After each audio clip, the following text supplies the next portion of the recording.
Los apagones se acaban desde hoy. Según el anuncio que hizo días atrás el presidente, sus pérdidas solo están calculadas desde septiembre y suman cerca de 1.800 millones de dólares, según el Ministerio de Finanzas.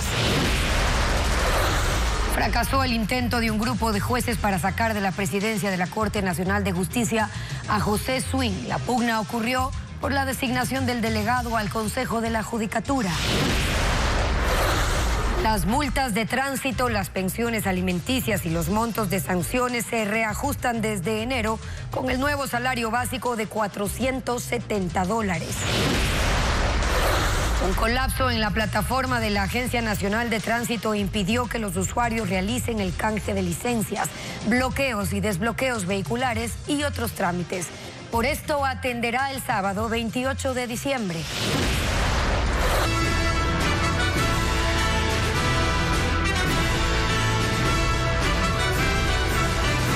Buenas tardes, amigos. Iniciamos con la información este viernes 20 de diciembre del 2024.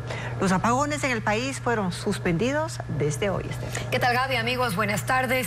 Terminaron los cortes de energía, pero dejaron pérdidas millonarias, según el Ministerio de Economía.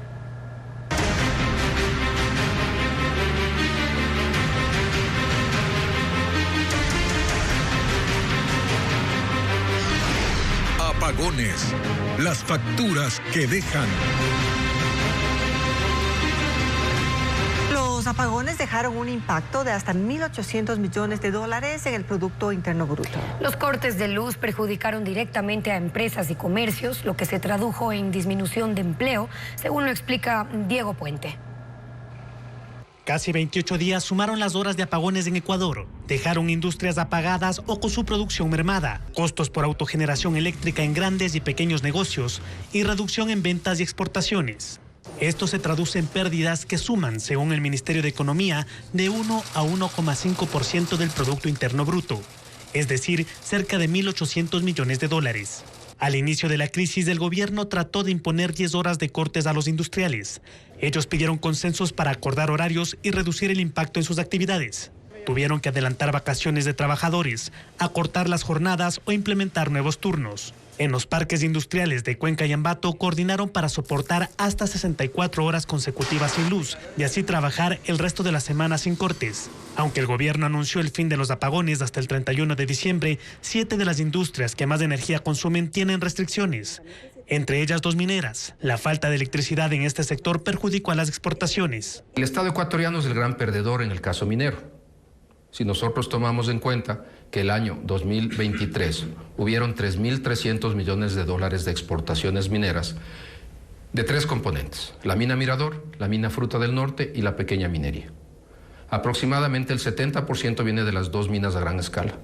Si estas se vieron forzadas o a parar o a disminuir producción, el Estado dejó de recibir los beneficios que le correspondían. En el un caso 50% y en el otro caso 52%. Los pequeños comercios, según el Ministerio de Finanzas, fueron los más golpeados por su poca capacidad para autogenerar. Se redujeron las ventas hasta en 3.000 millones de dólares. Pues el valor impacto de la economía se puede reflejar en las ventas, ¿no? O sea, la venta de la empresa A ya no le vendió la empresa B y esta no le vendió la empresa C. Entonces, cuando se suman esos impactos, se siente el doble o más. Seguramente el impacto va a ser quizás el 2.000 o 3.000 millones de dólares. Los negocios nocturnos tuvieron que ingeniarse para seguir funcionando. Compraron pequeños generadores y focos recargables. Muchos cerraron o suspendieron la atención al público. La crisis energética provocó la pérdida del 5% del trabajo formal y todavía no está calculado el costo en la economía informal. También impidió que aumente el empleo y las ventas en el último trimestre del año, cuando históricamente se reactivan por las fiestas. La crisis energética le ha costado al gobierno 2 ministros de energía y la salida de al menos 2 ministros más de otras carteras. Todo esto mientras se evitaba que el presidente asuma la gestión pública de la crisis para reducir los costos políticos de los apagones, que en más de una ocasión contradijeron los anuncios oficiales. Los cortes de energía en Ecuador no llegaron solos, estuvieron acompañados de eufemismos técnicos que buscaban bajarle el perfil a la crisis o responsabilizar a otros. Por ejemplo, en marzo se trataba de justificarlos bajo la denominación de desconexiones temporales por mantenimientos emergentes. Se trabajó también en posicionar la teoría del sabotaje, en que alguien había abierto las compuertas de un embalse que no las tiene. Más allá de esos intentos, lo que llamaba la atención es que en enero la Asamblea le había aprobado al gobierno la ley No Más Apagones, que según el régimen garantizaría el suministro de energía eléctrica a la ciudadanía. Pero los cortes llegaron. En el escenario de la política, los apagones terminaron costándole el puesto a la ministra de Energía, Andrea Arrobo, más un juicio por sabotaje y traición a la patria. La reemplazó temporalmente el ministro de Obras Públicas, Roberto Luque. Luego llegó Antonio Goncalves como titular, pero solo duró 3 meses. Y otra vez el encargo, pero ahora la ministra de Ambiente, Inés Manzano. Hubo víctimas colaterales en otras carteras de Estado. Sonsoles García dejó el Ministerio de la Producción luego de comunicar la decisión de dejar sin energía 10 horas diarias a las industrias.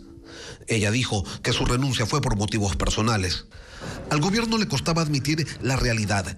El propio presidente reconoció que se peleaba con los técnicos de CENEL cuando le decían que debían incrementarse los cortes para preservar los embalses.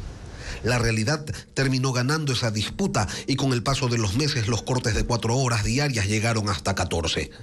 En la mitad se había declarado la emergencia eléctrica, se gestionó la compra de energía térmica y se apuntó a la recuperación de Toachi Pilatón. No todo salió bien, porque lo adquirido no termina de llegar y lo que ha llegado no genera nada todavía. El presidente Noboa evitó gestionar ante la ciudadanía la crisis energética. Fueron los ministros los encargados de dar la cara. Pero había preocupación en Carondelet, porque hubo una consulta popular a pocos días de iniciados los racionamientos, porque no se sabe todavía el costo político que tendrán los apagones en las elecciones del próximo año. A manera de compensación, el gobierno anunció una condonación en los consumos de hasta 180 kilovatios por hora y después amplió el periodo de aplicación. Hoy solo hay sonrisas en el gobierno porque se ha logrado cumplir con el anuncio de que los apagones terminarían el 20 de diciembre. Las condiciones climáticas lo permitieron. El problema es que no se sabe con certeza hasta cuándo. Un grupo de jueces de la Corte Nacional intentó sacar a José Swing de la presidencia de la Corte Nacional justo el día que iban a tratar la terna para el titular del Consejo de la Judicatura. Fue un intento fallido. Otros magistrados rechazaron que la Corte se politice. Lo informa Jacqueline Rodas. La elección del próximo titular del Consejo de la Judicatura generó una pugna en la Corte Nacional. Su presidente, José Swing, convocó al Pleno para tratar la terna, pero antes de que se instale la sesión, el juez Adrián Rojas propuso reemplazarlo. Es momento de dar paso a otro magistrado que, como usted, son de vieja data. Y me refiero al doctor Marco Rodríguez, al doctor Alejandro Arteaga y a la doctora Daniela Camacho. Lo secundaron 3 compañeros. Que inclusive vea la posibilidad de ya renunciar al encargo. Le propongo poner a consideración de este pleno su permanencia en el mismo. Ustedes saben que podemos hacerlo. Es una simple votación. El presidente Swing accedió a poner su nombre a consideración del pleno. Yo acojo esa petición. Si es que hay una moción, someto a votación para que se tome la decisión que sea pertinente. Pero otros magistrados rechazaron que la Corte se politice y que propongan sacarlo justo cuando se debe escoger los nombres para presidente de la Judicatura. Entonces ahí está la clara intención de por qué se quieren hacer las cosas así. Es un asunto político. No puedo creer que jueces de la Corte Nacional de Justicia, que se supone que todos tienen un nivel, estemos discutiendo esta situación en un pleno que está convocado para un punto específico. Entonces esto se convierte en una parodia, en un juego. Podemos vernos en un espejo, y un espejo de ese es el Consejo de Participación Ciudadana y Control Social de varias conformaciones. El asunto de presidencia, que no es lo que nos convoca el día de hoy, se ha tratado en el primer pleno del próximo año.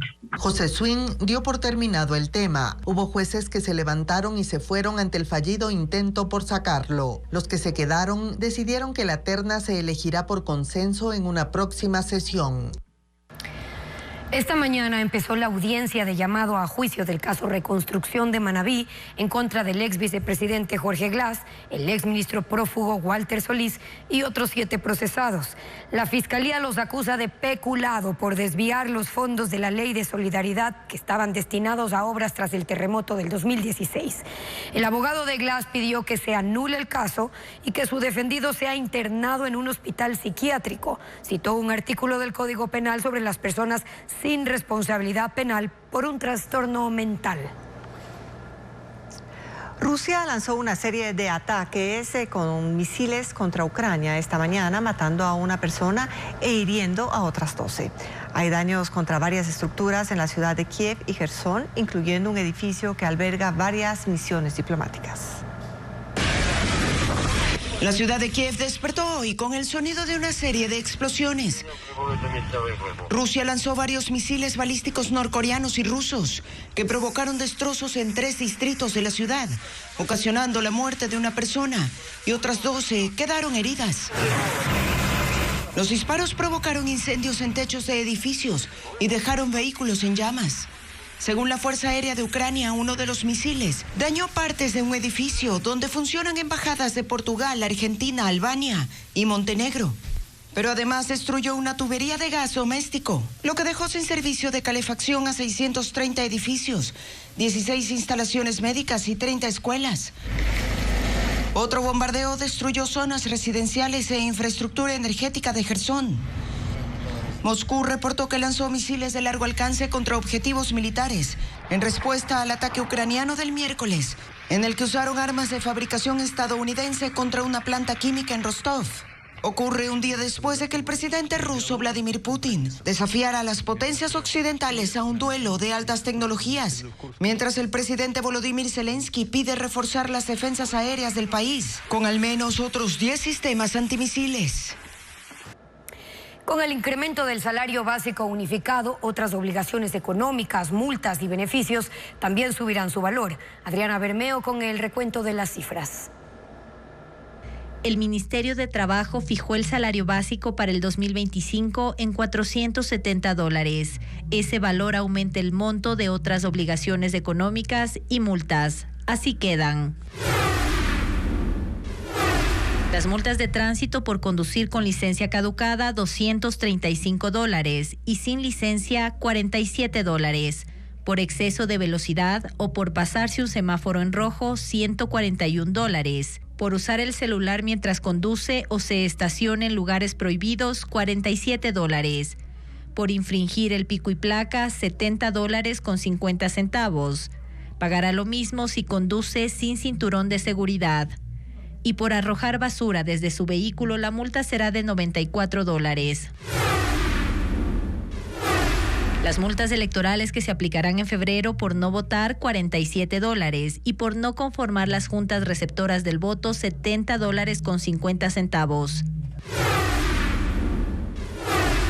La pensión mínima por alimentos será de $132.16. En general, se calcula en función de la situación de cada familia, y la tabla en la que se basan los jueces la publicará en enero el Ministerio de Inclusión Económica y Social. Las personas que ganan el salario básico aportarán $44.41 a la Seguridad Social desde el 2025. El empleador pagará $52.40. Los montos máximos de préstamos para viviendas de interés social y público se incrementarán por el aumento del salario básico en $1,780. Con esto se podrán comprar casas o departamentos nuevos de hasta $107,630 con el interés más bajo del mercado, 4.9%. Todas las dependencias de la Agencia Nacional de Tránsito atenderán el sábado 28 de diciembre. La alta demanda de usuarios colapsó el sistema durante 4 días. Merlin Ochoa con los detalles. La alta demanda de usuarios que ingresan a los servicios de la Agencia Nacional de Tránsito para realizar trámites, acogiéndose a la resolución que suspende la verificación de valores pendientes por infracciones de tránsito, colapsó la plataforma, generando intermitencia en el sistema del país. Según la institución, el problema inició el lunes 16 de diciembre, pero se solucionó la tarde del jueves. Las personas que durante ese tiempo no pudieron realizar sus trámites lo podrán hacer el sábado 28 de diciembre desde las 8 de la mañana hasta las 4:45 de la tarde. Todas las dependencias de la Agencia Nacional de Tránsito atenderán a los usuarios que vayan por los trámites pendientes, como bloqueos y desbloqueos de carros, certificados, bajas vehiculares, licencias, entre otros. En un comunicado, la ANT indicó que quienes tengan que hacer procedimientos relacionados con las licencias no deben reagendar las citas en el sistema, solo tienen que acercarse con el turno anterior impreso y todos los requisitos para ser atendidos. Esta mañana Ecuavisa hizo un recorrido por 5 agencias del país y constató que no hubo inconvenientes, pero la institución aún no determina la cantidad de usuarios que resultaron afectados durante los 4 días que hubo fallas en el sistema. Expertos analizaron las reformas aprobadas por la Asamblea Nacional sobre el empleo joven. Señalan que su cumplimiento podría generar gastos adicionales para las empresas y no generar más empleo. La Asamblea aprobó una ley que obliga a la contratación de jóvenes en el sector público y privado. Al menos el 10% de la nómina deberá tener entre 18 y 29 años y en esos contratos no se aplicará el periodo de prueba. 3 economistas consultados por Televistazo tras revisar esas reformas concluyeron que obligatoriedades y restricciones no generan empleo. Cuando entre en vigencia la ley, si no tiene cambios del Ejecutivo, generará gastos adicionales para las empresas, según ellos, en costos de producción si se contrata a personas que no están calificadas para su cargo o no tienen experiencia. Hay tareas que tomarán más tiempo y costos de capacitación que deberá asumir el empleador. Opinan que en lugar de incrementar las plazas de trabajo, las disminuirá. No puede hacer que las personas ganen más por ley o que tengan más empleo por ley. Mientras más trabas, mientras más obligaciones le pongan al empleo, lo que usted ocasiona es más desempleo o más informalidad. Es un error en este tipo de medidas porque lo que hacen es obligar a las empresas a contratar un personal no porque lo necesiten, sino por un objetivo ajeno, un objetivo político. La propuesta aprobada tiene, según señalan, vacíos e imprecisiones. No se establece el tiempo en el que se deberá ejecutar la norma. No se especifica qué pasa con las empresas que tienen la nómina completa. No se aclara si para contratar a jóvenes se deberá despedir personal o se refiere a las vinculaciones futuras. Para los expertos, la falta de empleo es un problema estructural que requiere atraer inversión, aumentar la productividad y conectar la preparación de los jóvenes con las necesidades del mercado. En la ley tampoco se especifica qué tipo de empresas deberán cumplir la obligatoriedad de contratación. Por ejemplo, ¿qué pasará con las pequeñas compañías con menos de 10 empleados? Las motocicletas están involucradas en el 22% del total de accidentes que se han registrado en el país en 2024. Sin embargo, su venta incrementó en 9% respecto del año pasado. ¿Cómo impacta el incremento de motos en la cantidad de accidentes? Tenemos un informe. Las motocicletas han estado involucradas en 4.343 de los 19.293 accidentes de tránsito este año. En ellos fallecieron 685 personas y 4.836 quedaron heridas. Murieron 2 veces más personas que en accidentes de vehículos, que fueron 311. Entre las causas, según la Agencia Nacional de Tránsito, están las distracciones de los conductores, los excesos de velocidad y no respetar las señales de tránsito. El 45% de accidentes en moto ocurrieron entre las 4 de la tarde y las 11 de la noche. Guayas es la provincia con más accidentes, 34%, seguida de Pichincha con el 20% y Azuay con el 7%. La tasa de siniestralidad en motocicletas aumenta un 12% anual y esto se viene dando desde hace una década atrás. Y las razones es por el incremento del parque automotor en motocicletas, que también habría que hacer un análisis. En la actualidad en el país existen 3.065.000 vehículos, de los cuales el 28% son motocicletas, es decir, alrededor de 850.000 motocicletas tenemos en el país. El número de motos aumenta, según Abad, porque los ciudadanos no tienen un buen servicio público de transporte y por el incremento de plataformas digitales para entregas a domicilio. El ministro de Exteriores de España, José Manuel Álvarez, anuncia que concedió el asilo político al dirigente opositor venezolano Edmundo González Urrutia, una solicitud que González hizo tras su llegada a España el 8 de septiembre. Sobre la intención de Edmundo González de acudir el 10 de enero a Venezuela para jurar como presidente, el ministro señaló que no va a desvelar los detalles precisos de esas conversaciones con el mandatario. Y el clásico edificio de la Universidad Virginia Intermont en Bristol, en Estados Unidos, fue consumido por un incendio masivo desde esta madrugada. El fuego, cuyo origen se desconoce, se propagó rápidamente y contaminó una estructura vecina en el antiguo campus. El sitio fue construido en 1884 y aunque la universidad ya no funciona en ese lugar, la edificación tiene un altísimo valor histórico. Este, sin embargo, no es el único incendio ocurrido ahí.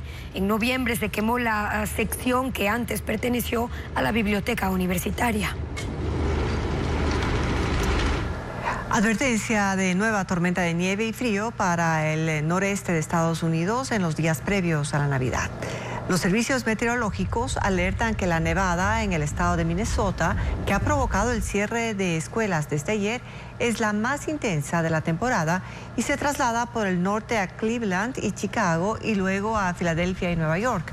Se esperan temperaturas heladas y ráfagas de viento de hasta 80 kilómetros por hora en algunas regiones. El Congreso estadounidense tiene hasta la medianoche para aprobar el presupuesto federal y evitar el cierre parcial de la administración en el último mes de gobierno de Joe Biden. Una pugna política ha llevado al bloqueo constante de las iniciativas legislativas y el presidente electo Donald Trump presiona para que se quiten los límites al endeudamiento. Si hasta hoy no hay acuerdo, miles de empleados públicos se irán a casa sin poder cobrar sus salarios.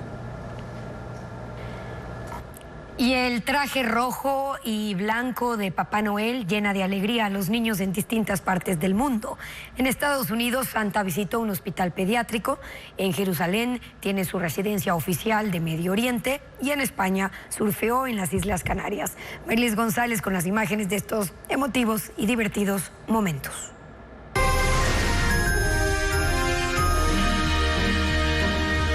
El equipo de operaciones especiales de la Policía de Colorado en Estados Unidos tuvo una misión navideña en el hospital infantil: llevar la alegría de la época a los pacientes internados. Uno de los agentes, vestido de Papá Noel, descendió en rapel por la fachada del edificio, mientras los pequeños lo saludaban por las ventanas. Otros policías se vistieron de personajes de películas, pero con un toque navideño, para participar en una caravana en los exteriores. Papá Noel llegó a Jerusalén del Este. Se trata de un palestino cristiano que durante 10 años se ha puesto el traje rojo y su barba blanca para llenar de felicidad a los niños. También abre las puertas de su casa a los visitantes y es la única residencia de Papá Noel oficialmente registrada en Medio Oriente. El hombre se ha tomado muy en serio su trabajo navideño y se ha graduado de varias escuelas de Santa para reírse de forma correcta y recitar poesía. Dice que espera que esta Navidad llegue con paz y armonía para todos en Medio Oriente. Un grupo de surfistas se vistió de Papá Noel para deslizarse sobre las olas de La Palma en Gran Canaria. El evento se ha convertido en una tradición anual que reúne expertos y aficionados. Durante 14 años, los surfistas han hecho esta actividad que marca la Navidad en la isla. Pesebres, colecciones de fe.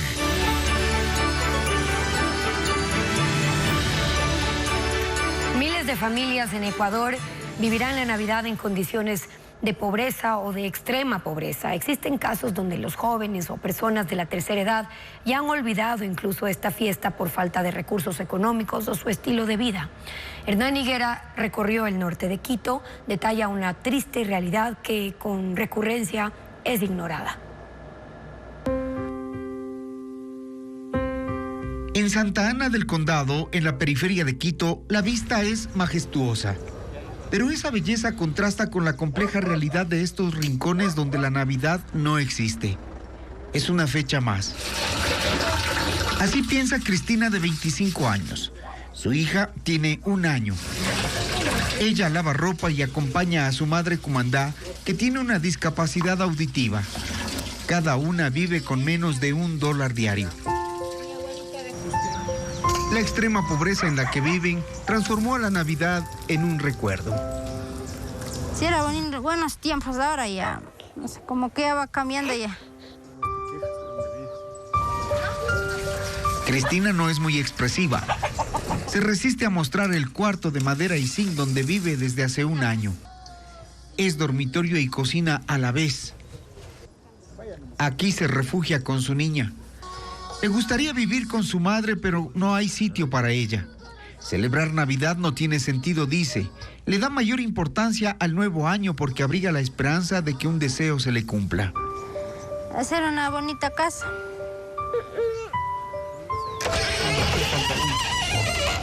Y el sueño cambiaría también la realidad para su madre, que en una casa de adobe también tiene un pequeño espacio donde cocina y descansa.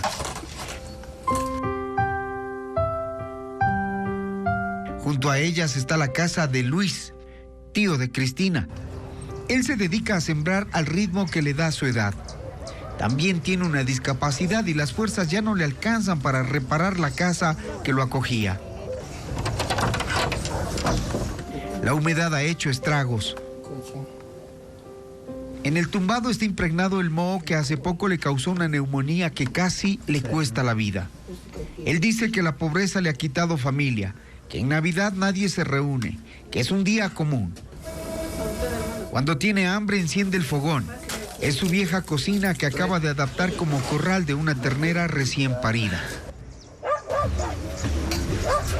En este rincón encima de Quito está María Quimbiulco. Es vecina de Cristina, Cumandá y Luis. Ella ve por estas personas, sabe sus necesidades. Para comer es lo que no tienen ellos. Muchas veces, a veces creo que comen una sola vez al día o a veces no creo que comen. No saben qué es Navidad porque no tienen para reunirse, todo eso. Es una familia en penuria y aunque están cerca, cada uno vive en soledad y a su suerte.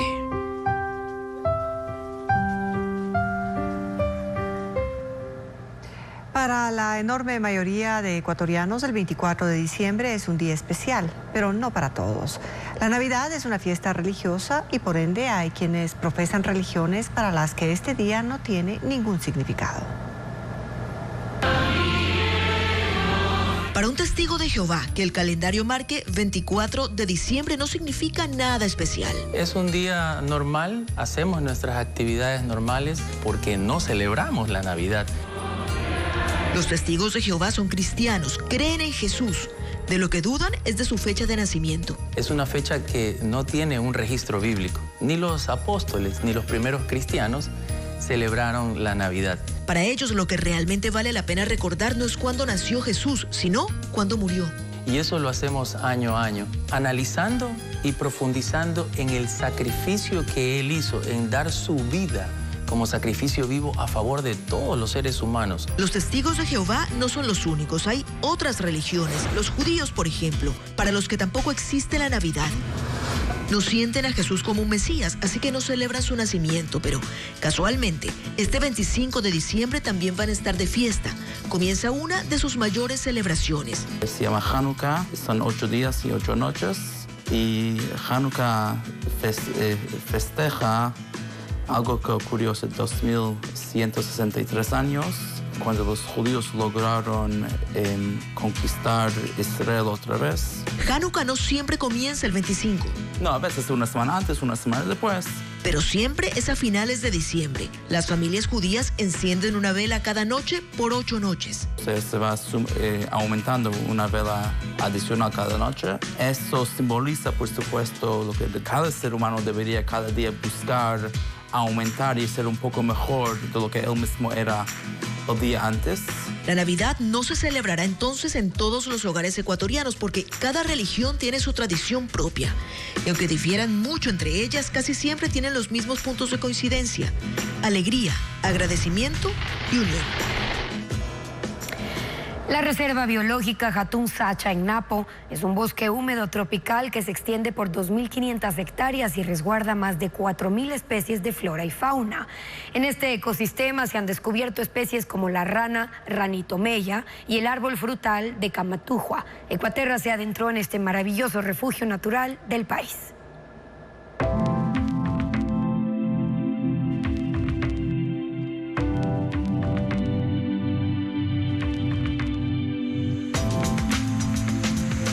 Desde lo alto se revela la inmensidad de la Reserva Biológica Jatún Sacha en la comunidad Chichico Rumi en Puerto Misaguayí, provincia de Napo.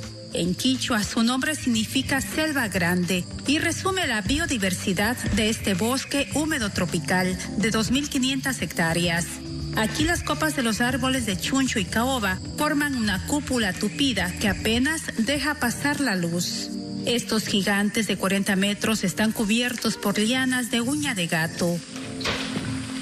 Aquí no hay senderos, solo trochas. Hay que recorrer con cuidado para no perturbar los nidos de cigarras ocultos en las raíces de los jacarandas. Las palmeras, que despliegan sus hojas como abanicos, resaltan desde arriba. La caminante de tronco espinoso y raíces aéreas es una de sus 8 especies. Se puede investigar más de 200 especies.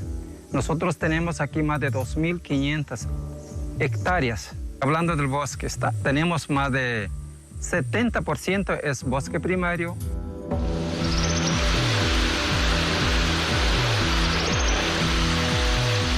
Los ríos Napo y Arajuno definen los límites de la reserva por el norte y el sur. Entre diciembre y marzo se forman pequeños islotes que se conectan con una red de lagunas y riachuelos de 8 kilómetros.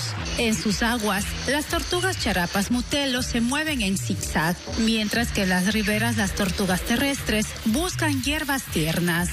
En esta zona, las boas constrictor se deslizan con sigilo. También la Cecilia anillada, un anfibio de piel gris que a simple vista podría confundirse con una serpiente.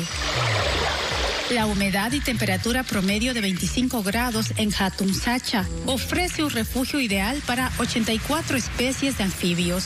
De ellas, la ranitomeya es el símbolo de Hatunsacha. Su piel roja brillante contrasta con patas azuladas y manchas negras. Aparte de esa rana, tenemos otra especie de rana que es rana mono, que se encuentra también en esta área.